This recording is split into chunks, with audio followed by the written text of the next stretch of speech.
Hello children, hope you all doing good. Let's start today's chapter, Fiber to Fabric.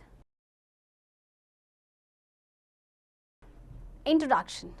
We wear clothes mainly to protect ourselves from weather, that is different climatic conditions like rain, sunlight, extreme cold, heat, etc. We also wear clothes to look good. Early man used animal skin to cover body. Now we use all kinds of clothing depending upon the occasion and the weather condition. Clothes हम सब क्यों पहनते हैं आप सभी को पता है, अपने आप को प्रोटेक्ट करने के लिए, अपने डिफरेंट क्लाइमेटिक कंडीशन से, राइट. इसके अलावा स्मार्ट दिखने के लिए, राइट. और हम जो क्लोथ पहनते हैं वो डिपेंड करता है कि ओकेजन क्या है और किस तरह का वेदर कंडीशन है. History of cloth making. When early men initiated agricultural activities, he knew the method of making ropes by braiding and twisting together long and thin grasses. Baskets were also prepared by proper weaving of twigs. Basket weaving is done in modern times also. अब देखिए early man ने जब agricultural activities शुरू की थी तो वो ropes बनाना जानते थे. वो क्या करते थे कि जो थिन ग्रासेस थी या लंबी लंबी उनका ब्रेड या ट्विस्ट करके उनको बनाते थे. बास्केट्स को बनाया जाता था ट्विग्स की प्रॉपर वीविंग से. बास्केट वीविंग जो है वो मॉडर्न टाइम्स में भी की जाती है. By weaving the ropes in the same way early man could make mat as a substitute of leaves और skins for covering him. With time, people began to use hand spindle and charkha to make yarn from cotton or wool. Then they began to weave them on a loom. अच्छा, इसके बाद क्या हुआ कि देखिए ropes को भी same तरीके से वीव किया जाता है, राइट. अब क्या था कि अर्ली मैन जो है वो मैट्स बनाने लग गया, राइट. जो उसके मतलब अब वो सब्सटीट्यूट हो गया आपके लीव्स के या जो स्किन कवरिंग्स थी उसके लिए. इसके बाद लोगों ने फिर शुरू किया हैंड स्पिंडल, जिसे कहते हैं तकली भी कहा जाता है. तकली एंड चरखा का यूज़ किया, जैसे कि यान बनता था कॉटन या वूल से. उसके बाद उन्होंने क्या किया कि उन्होंने वीव करना शुरू किया लूम पे. With the advent of the industrial revolution, weaving and spinning was turned on big machines in factories. Still today people use taklis in some distant areas. उसके बाद देखिए कुछ रेवोल्यूशन हुआ. उसके बाद अब आपका ये मशीन्स के द्वारा किया जाता है फैक्ट्रीज में. हालांकि कुछ ऐसे एरियाज हैं, कुछ डिस्टेंट एरियाज हैं जहाँ पे आज भी तकलीस का यूज़ किया जाता है. Various kinds of cloth materials. When we visit a cloth shop, we see a broad selection of fabrics like tapestries, curtain materials, bed sheets, towels, sofa covers, blankets, and dress material. We put on clothes because they protect our skin and keep us warm from harsh weather, fire, and various infections. The material used to make clothes is called fabric. आप कभी भी cloth shop में जाइए, आपको बहुत सारी मतलब broad category मिलेगी आपको फैब्रिक्स की. जैसे कि कॉटन मटेरियल होता है आपका, सोफ़ा कवर्स होते हैं, टॉवल है या ड्रेस मटेरियल है, ब्लैंकेट्स है, बहुत सारे, राइट. हम कपड़े पहनते हैं अपने स्किन को प्रोटेक्ट करने के लिए हार्श वेदर कंडीशन से या बहुत सारे इन्फेक्शन से. तो जिस मटेरियल से क्लोथ बनाया जाता है उसे हम कहते हैं fabric. Fibre. The hair type materials, either natural or man-made, that form the fundamental unit of fabrics and textile are known as fibers. Fibers are of two types, namely natural fibers and synthetic fibers. Cotton, silk, wool, leather, fur, nylon, etc. are common clothing materials. Nylon, lycra and polyester are man-made materials. The fibers of certain fabrics like jute, cotton, wool and silk are obtained from plants and animals. These are known as natural fibers. Silk and wool are the most widely used natural fibers that come from animals. Cotton and jute are examples of fibers obtained from plants. अब देखिए आपका fibre क्या होता है, आपका hair type material, यानी hair जितना आपका पतला जो मटेरियल होता है या तो नेचुरल होता है फिर मैनमेड होता है. ये आपके किसी भी फैब्रिक का या टेक्सटाइल का एक फंडामेंटल यूनिट होता है. फाइबर आपके दो तरह के होते हैं, नेचुरल फाइबर्स जो आपको नेचुरली मिलते हैं ईदर फ्रॉम प्लांट और एनिमल्स, और दूसरे होते हैं आपके synthetic fibres which are man made, right. अब जैसे देखिए ये आपके कुछ कॉमन क्लोथिंग मटेरियल्स हैं, ये आपके जो मटेरियल्स हैं ये आपके मैन मेड मटेरियल्स हैं, right. With the development of science and technology, fibers are also made from chemical substances which are not obtained from plant or animal sources. These are formed chemically from petroleum products. These are called synthetic fibers. Polyester, nylon and acrylic are the examples of synthetic fibers. देखिए मैंने आपको बताया दो तरह के fibres हैं naturally जो आपको मिलते हैं प्लांट से या एनिमल से, जैसे जूट, कॉटन, वूल, और कुछ ऐसे फाइबर्स होते हैं जिन्हें फैक्ट्रीज में बनाया जाता है फ्रॉम पेट्रोलियम प्रोडक्ट्स, उन्हें कहते हैं हम synthetic fibres. So these are the examples of synthetic fibers. Cotton. Cotton was cultivated in India, Mexico and Peru around 5,000 years ago. That time cotton must have grown wild because people did not know much about the cultivation of cotton plants. As the time passed, people learned how to cultivate cotton plants in their fields. Today, cotton is produced in many parts of the world, including Europe, Asia, Africa, America and Australia. Cotton को सबसे पहले cultivate किया गया था 5000 साल पहले India, Mexico और Peru में. उस टाइम तक लोगों को पता नहीं था कि इससे फैब्रिक भी बनता है. इसके बाद लोगों ने उसको कल्टिवेट करना शुरू किया और आज वर्ल्ड के बहुत सारे पार्ट्स में आपका जो कॉटन है उसको प्रोड्यूस किया जाता है. Gossypium hirsutum is the botanical name of the cotton plant. Remember that. This is the botanical name of cotton plant. Cotton plants are usually grown at places having black soil and warm climate. Its leaves resemble chinar or maple leaves and its flowers look very much like pink mellow flowers that grow in swampy areas. Each fiber is made up of 20 to 30 layers of coil-like cellulose springs. The fruit of the cotton plant, cotton ball, are about the size of a lemon. When the cotton ball is opened, the fibers dry into flat, twisted, ribbon-like shapes and become kinked together and interlocked. देखिए, cotton plants को grow किया जाता है जहाँ पे आपकी black soil होती है, वार्म क्लाइमेट होता है. इसकी जो लीव्स होती हैं ये रिजेंबल करती है चिनार या फिर मेपल लीव्स से. एंड इसका जो फ्लावर होता है वो एक आपके पिंक मेलो फ्लावर्स की तरह होता है जो कि स्वम्पी एरियाज में होता है. अब इसका जो फ्रूट होता है एक लेमन के साइज के बराबर होता है. इसका जो फ्रूट होता है that is called cotton ball, right. After the seeds are removed, this interlocked form is ideal for spinning into a fine yarn. अच्छा, अब इसके बाद क्या होता है, देखिए कि जब सीड्स को रिमूव कर दिया जाता है इसके बाद क्या होगा, ये जो इंटरलॉक जो बना है ये आपके स्पिनिंग के लिए काफ़ी आइडियल हो जाता है और उसके बाद ये फाइन yarn में कन्वर्ट कर देते हैं. Properties of cotton. Cotton is the most important of all natural fibers. It has many qualities that make it ideal for making clothes. Some of the properties of cotton fibers are as follows. Cotton has good moisture absorbing qualities which make the fabric soft and comfortable, especially in summer. Static electricity does not build up readily in cotton. That is why cotton clothes can be worn close to the skin. Dirt from cotton garments is easily removed because cotton has the ability that water can penetrate right to the core of the fiber.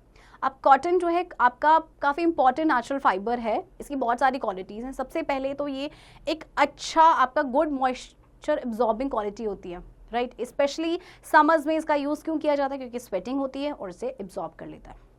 इसमें static electricity buildup नहीं होती है, okay. And इसके अलावा जो dirt होता है cotton garment से वो इजीली रिमूव हो जाता है क्योंकि कॉटन की एक एबिलिटी होती है कि वाटर जो है वो पेनेट्रेट कर जाता है जो फाइबर का कोर होता है उसमें. Growing cotton. A long Sunny growing season, black soil and ample water is required for growing a good crop of cotton. It is planted in early spring.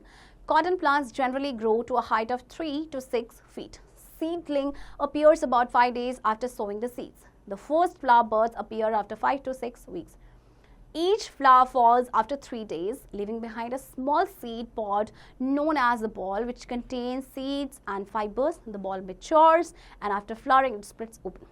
अच्छा देखिए कॉटन को कैसे ग्रो किया जाता है. सबसे पहले तो सनी ग्रोइंग सीजन होना चाहिए, ब्लैक सॉइल होना चाहिए, वाटर भी सफिशिएंट क्वांटिटी में होना चाहिए, राइट. इसको अर्ली स्प्रिंग में प्लांट किया जाता है. कॉटन प्लांट जनरली आपके होते हैं 3 to 6 फीट के ही होते हैं. 5 दिन के बाद इसमें से सीडलिंग अपीयर होता है. जो पहला फ्लावर बड होता है वो आपका होता है 5 to 6 वीक के बाद अपीयर होता है.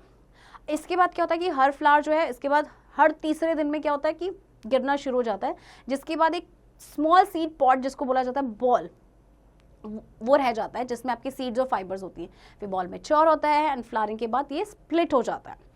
The harvesting of cotton is mostly done manually by hand picking. वैसे कॉटन की जो हार्वेस्टिंग होती है वो जनरली मैनुअली की जाती है. मैनुअली यानी हाथों से की जाती है. This is the best method of obtaining fully grown cotton as the unwanted material, trash like leaves and the remains of the ball are left behind. A crop can be picked over a period of 2 months as the balls ripen. These days, mechanical harvesters are more popular.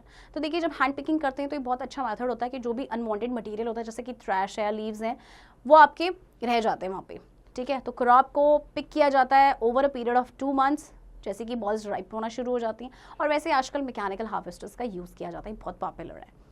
Fibre to fabric. Making fabric with fibres passes through the 4 steps: ginning, combing, spinning and weaving. अब देखिए fibre तो हमें मिल गया है, अब fibre से किस तरह से उसको फैब्रिक में कन्वर्ट किया जाता है तो उसमें कुछ आपके स्टेप्स होते हैं जो है आपके 4 steps.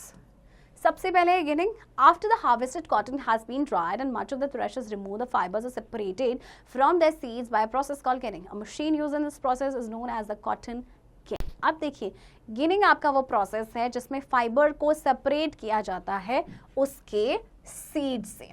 एक मशीन जिसका यूज किया जाता है उसे कहा जाता है कॉटन गिन।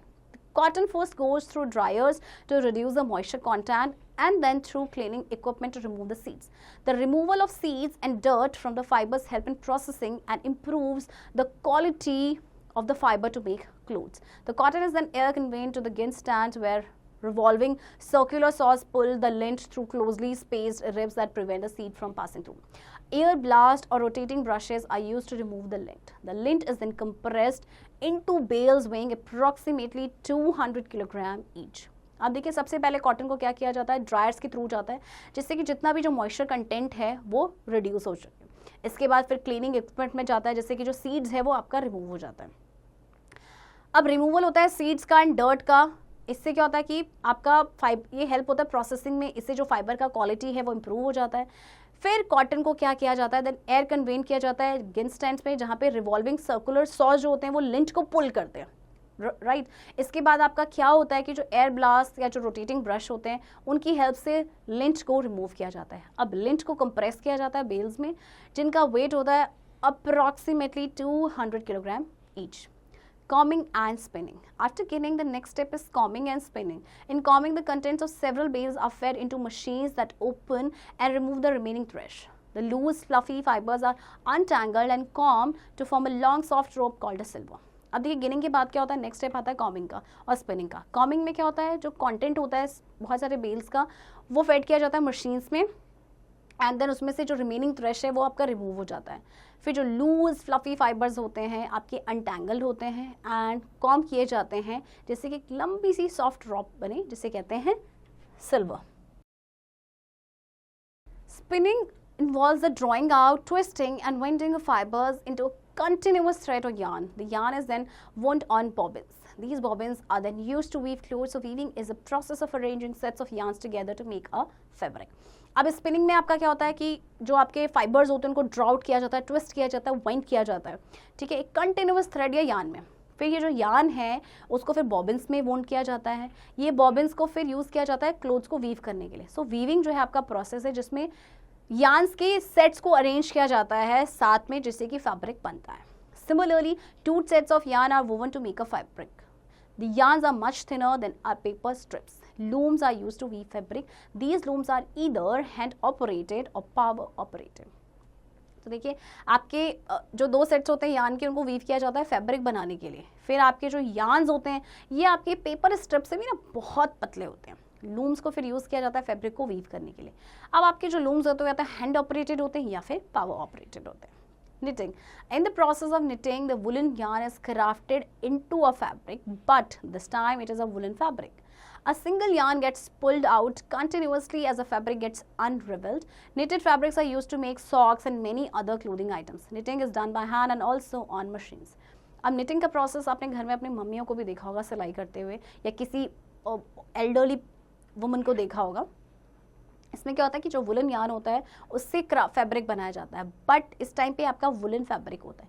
सिंगल यार्न इसमें होता है जिसको पुल किया जाता है कंटिन्यूअसली, राइट। निटिंग जो है, निटिंग फैब्रिक जो होते हैं आपके इससे सॉक्स बनाए जाते हैं, आपके बहुत सारे क्लोथिंग आइटम्स आपके बनाए जाते हैं। इसको हैंड से भी किया जा सकता है और मशीन से भी किया जा सकता है। Jute, jute is one of the cheapest textile fibres with 61% cellulose. आपका जूट जो है वो चीपेस्ट टेक्सटाइल फाइबर है जिसमें आपका 61% क्या होता है, सेल्यूलोज होता है।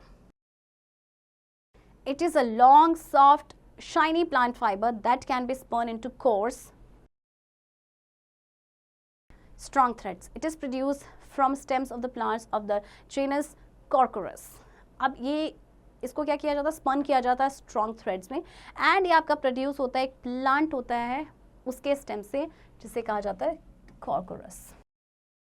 Jute fibers mainly consist of the plant material cellulose and lignin. It comes under the bast fiber category.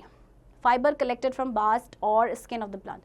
Banana fibers are also bast fibers. अब आपका जो जूट फाइबर्स होता है इसमें आपके मटेरियल्स होते हैं सेलुलोज एंड लिग्निन, और ये आता है आपका बास्ट फाइबर कैटेगरी में। और एक्चुअल में आपके जो बनाना फाइबर्स होते हैं ना, ये भी आपके बास्ट फाइबर्स होते हैं। Cultivation production of jute. Jute is cultivated during the rainy season. In India, jute is grown in alluvial soil in the delta regions of rivers such as Gangas and Brahmaputra. It is grown throughout Asia, chiefly in India and Bangladesh. West Bengal, Bihar and Assam are chief jute growing states in India. Jute को cultivate किया जाता है rainy season में। इसको ज़रूरत होती है alluvial soil की, जो आपके डेल्टा रीजन्स में पाई जाती है, जैसे गंगा ब्रह्मपुत्रा के आपके डेल्टाज हैं।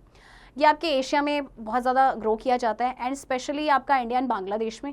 इंडिया में ये आपका ग्रो किया जाता है West Bengal, Bihar and Assam.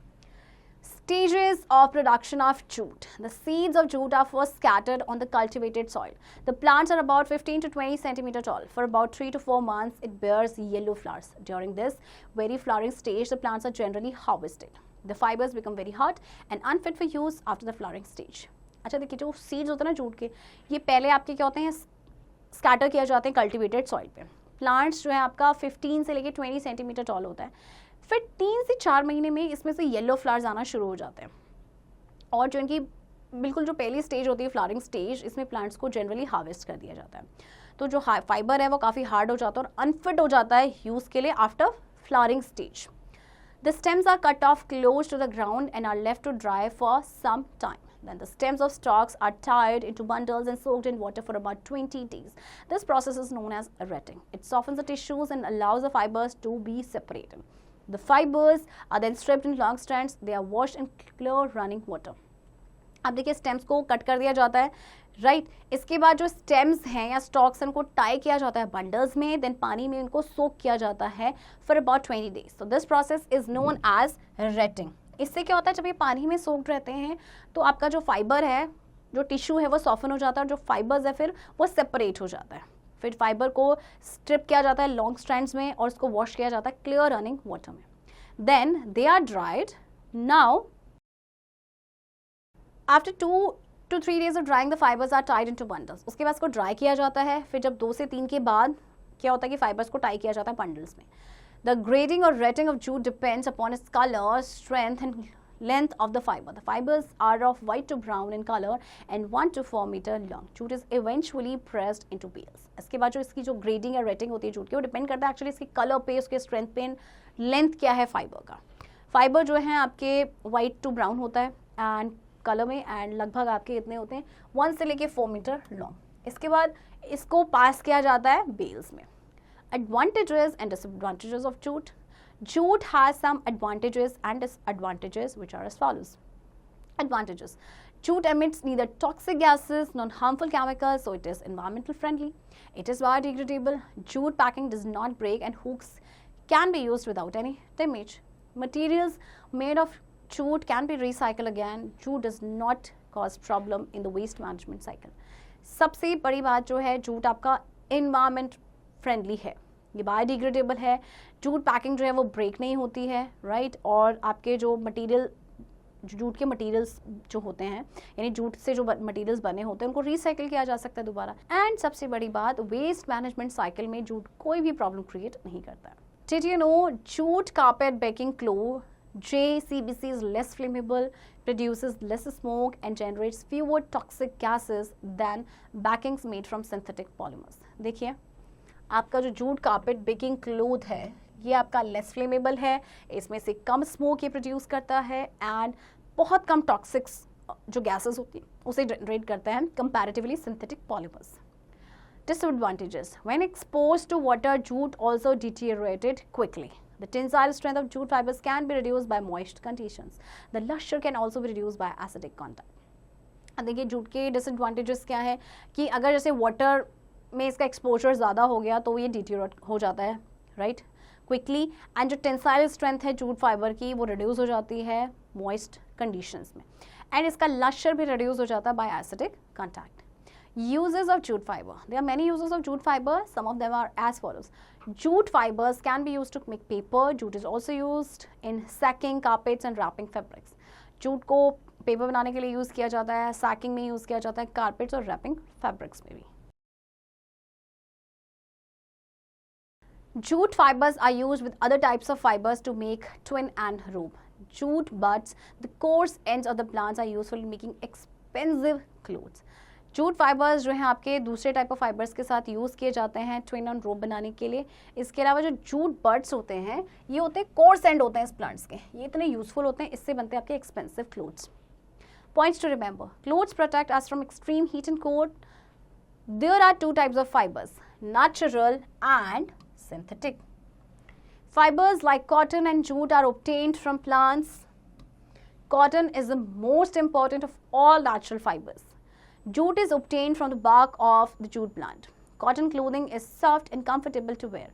Fabric from yarn is made by weaving and knitting. We wear different types of clothes at different times and places. Children, I hope आपको चैप्टर समझ आया होगा एंड इस चैप्टर की प्रैक्टिस अब आप खुद से करेंगे.